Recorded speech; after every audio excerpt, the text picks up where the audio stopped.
шайлоо мыйзамдары боюнча мына азыр 4 вариант чыгып атат. Анын арасында биздики да бар. Биз майдаланбашыбыз керек, өтө олуттуу жерлерин талкуулайлы.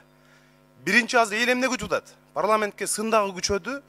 Биринчиси тизмени партия лидери эмес, эл өзү тандаш керек.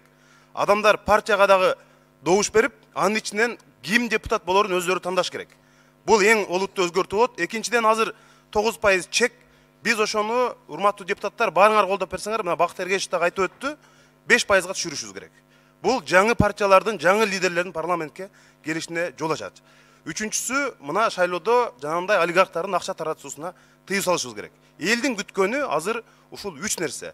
Ошон үчүн биз, урматтуу депутаттар, кеңешип туруп бир жалпы 4 вариантты чогултуп туруп, бир парламенттик угуу өткөрсөк, бейөкмөт уюмдардын, жарандык коомдун өкүлдөрүнүн дагы сунуштарын уксак, ошону бир иш планга киргизип туруп, анан ошондон кийин баарыбыз бир пикирге келип, менимче азыр Мирлан Исакбекович айткандай, баарыбыздын мыйзам долбоорлорубузду бириктирип туруп, бир мындай чечимге келишибиз керек деп ойлойм. Рахмат.